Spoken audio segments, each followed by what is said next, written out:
इस वीडियो में आपको बताने जा रहा हूँ मैं कि आप अपने बैटरी के चार्जिंग सिस्टम को कैसे चेक कर सकते हैं, और दूसरा आप अपने बाइक के रेगुलेटर रेक्टिफायर को कैसे चेक कर सकते हैं बिना खोले कि वो सही से काम कर रहा है कि नहीं। सबसे पहले हमें सीट को हटाना है।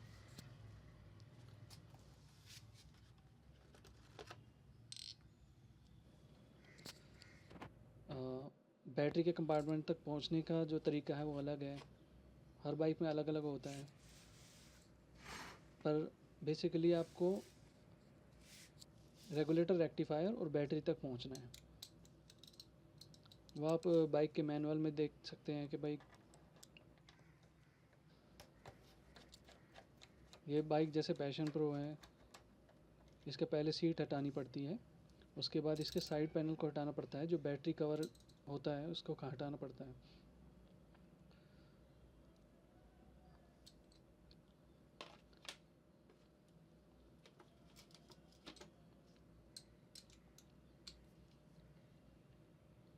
ये जो कवर है ये ज़्यादातर लेफ़्ट साइड में होता है।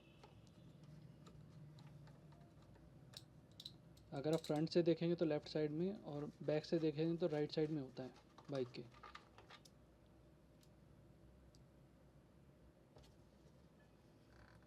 इस कवर को हटाना है। हर बाइक में सबसे आसान तरीका रेगुलेटर रेक्टिफायर को चेक करने का यही है कि बैटरी के टर्मिनल्स पे हमें ये देखना होता है कि वोल्टेज कितनी आ रही है। सबसे पहले हमें रेगुलेटर रेक्टिफायर है ये, इसमें 4 पिन होती हैं। इसमें 2 पिन कॉइल से आती हैं, 2 वायर्स कॉइल से आती हैं। इसमें आप देख सकते हैं एक येलो वायर है, एक वाइट वायर है। तो ये दोनों वायर्स कॉइल की हैं जो कि एसी वोल्टेज जनरेट करती है। और इसमें 3 वायर आपको अलग से दिख रही हैं, जिसमें 2 रेड हैं जो आपस में कनेक्टेड हैं, और एक ग्रीन है। जो ग्रीन होता है वो जो चैसी होती है बाइक की, उससे कनेक्टेड होता है, यानी ये ग्राउंड होता है बाइक की चैसी से। और यही वायर बाइक की नेगेटिव टर्मिनल से भी कनेक्ट होता है। और जो रेड वायर होता है वो उसमें से एक वायर बैटरी के पॉजिटिव टर्मिनल तक जाता है ताकि बैटरी चार्ज हो सके। ये देख सकते हैं आप, रेड वायर ये घूम के यहाँ पर आ रहा है बैटरी के पॉजिटिव टर्मिनल पे। इसी से कॉइल से आती हुई जो एसी वोल्टेज है वो कन्वर्ट होके रेगुलेटर रेक्टिफायर से कन्वर्ट होके और बैटरी तक पहुंचती है, और इन्हीं दोनों पॉइंट से बैटरी को चार्ज करती है। ये जो बीच में एक फ्यूज़ लगा हुआ है, ये बैटरी को प्रोटेक्ट करने के लिए होता है, जो आगे सप्लाई जा रही है। अगर आगे कहीं पे शॉर्टेज हो जाती है, कहीं वायर शॉर्ट हो जाते हैं, कोई डिवाइस शॉर्ट हो जाता है, कोई सर्किट शॉर्ट हो जाता है, तो उससे बैटरी ना जल जाए, वायर्स ना जल जाए, उसको सेफ रखता है अपने आप ही। अब चेक करने के लिए हमें एक मल्टीमीटर चाहिए जिसमें एसी फंक्शन हो और डीसी फंक्शन दोनों हो। मैं इस वक्त यहाँ पे यूज़ कर रहा हूँ फ्लूक का मल्टीमीटर है। ये काफ़ी अच्छा मल्टीमीटर है। फ्लूक अपनी क्वालिटी के नाम से भी बहुत जाना जाता है। फ्लूक मीटर्स बहुत अच्छे होते हैं। अब मैं क्या करूँगा, मुझे नेगेटिव टर्मिनल जो है मीटर का, वो मुझे बैटरी के नेगेटिव टर्मिनल से कनेक्ट करना है। अब जैसे कि बैटरी के नेगेटिव टर्मिनल चैसी से भी कनेक्टेड है, रेगुलेटर रेक्टिफायर में भी इसका एक नेगेटिव टर्मिनल जा रहा है, तो मैं रेगुलेटर रेक्टिफायर के अंदर मैं इसको लगा देता हूँ।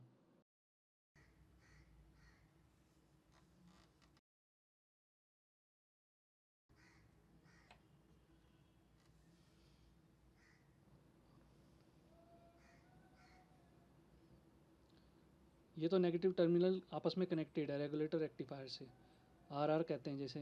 मैं दिखाना चाहता हूँ कि जो बैटरी का नेगेटिव टर्मिनल है वो चैसी से कनेक्टेड है कि नहीं।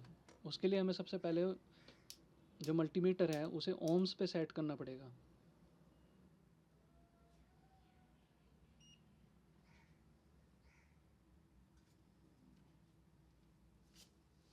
एक वायर नेगेटिव टर्मिनल में लगाया और एक वायर मैंने आरआर में लगाया, रेगुलेटर रेक्टिफायर में टच किया हुआ है।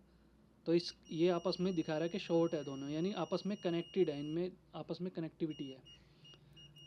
अब मैं वोल्टेज को डीसी पे सेट करूँगा, मल्टीमीटर की वोल्टेज इनपुट को डीसी पे सेट करूँगा। ये जो फ्लूक का मल्टीमीटर है इसमें ऑटो रेंज होती है, इसमें हमें सेट करने की ज़रूरत नहीं होती। पर जो अगर आप सस्ता वाला कोई मल्टीमीटर लेंगे तो उसमें आपको 20 वोल्ट तक सेट करना पड़ेगा। आप उसको 20 वोल्ट पे सेट कर सकते हैं या उससे ऊपर सेट कर सकते हैं। बेटर यही रहेगा कि आप 20 से ऊपर सेट करें। आपको क्या करना है, एक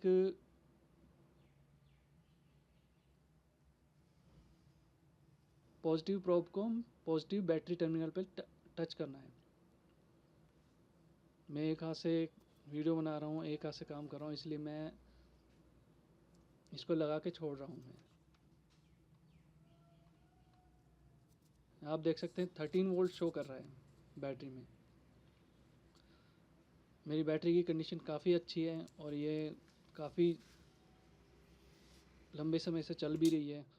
मेरी बैटरी की कंडीशन काफ़ी अच्छी है, इसलिए 13 वोल्ट से शो कर रहा है। अब बाइक को स्टार्ट करना है।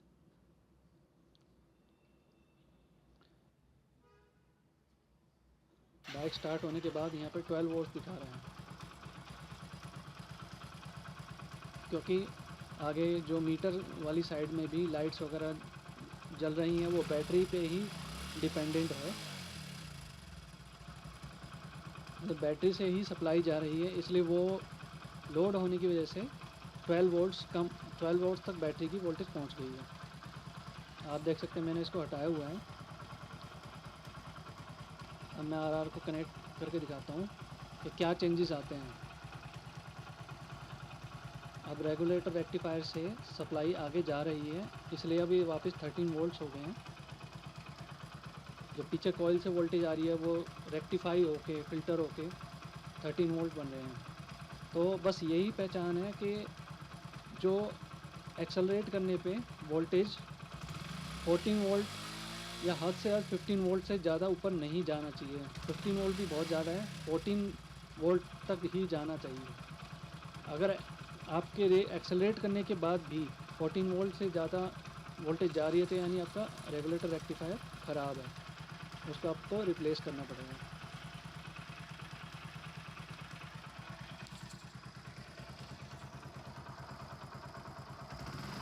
अगर रेगुलेटर रेक्टिफायर ख़राब होगा तो जितना ही आप एक्सेलरेट करते जाएंगे उतनी ही ज़्यादा लाइट तेज़ होती चली जाएगी। हेडलाइट की जो लाइट है वो तेज़ होती चली जाएगी, क्योंकि वो वोल्टेज को कंट्रोल नहीं कर पाता। वोल्टेज कंट्रोल नहीं कर पाता, इसलिए वो 15, 16, 18, 20 वोल्ट तक आगे सप्लाई भेज देता है। इससे बैटरी भी ख़राब हो जाती है, बहुत जल्द बैटरी ख़राब हो जाती है और बैटरी किसी किसी केस में फट भी जाती है। वैसे आजकल जो बैटरीज आ रही हैं वो फटती नहीं है।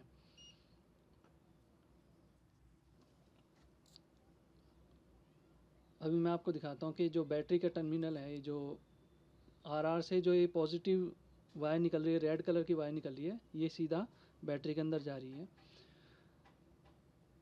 अगर रेगुलेटर रेक्टिफायर ख़राब होगा तो एक्सेलेरेट करने पे बल्ब फ्यूज़ भी हो जाएगा।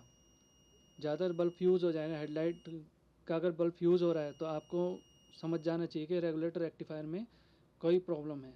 रेगुलेटर रेक्टिफायर का दो काम होते हैं, एक तो वो वोल्टेज को कंट्रोल करता है, ज़्यादा बढ़ने नहीं देता, वो 12 वोल्ट या 14 वोल्ट 13 वोल्ट से ज़्यादा बढ़ने नहीं देता। और दूसरा वो एसी वोल्टेज को डीसी वोल्ट में कन्वर्ट कर देता है। ये दो काम होते हैं, इसलिए उसको रेगुलेटर भी बोला जाता है और रेक्टिफायर भी बोला जाता है।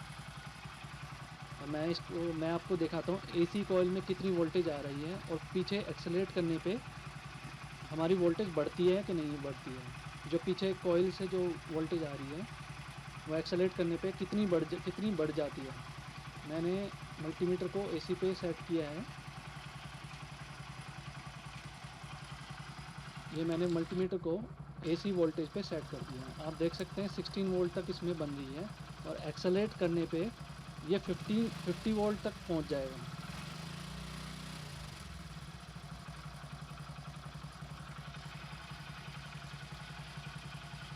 तो इसी वोल्टेज को वो रेगुलेटर रेक्टिफायर कंट्रोल करता है और 12 वोल्ट की सप्लाई में कन्वर्ट करके आगे भेजता है, जिससे बैटरी की चार्जिंग हो सके और आगे बल्ब वगैरह तक भी सप्लाई जा सके।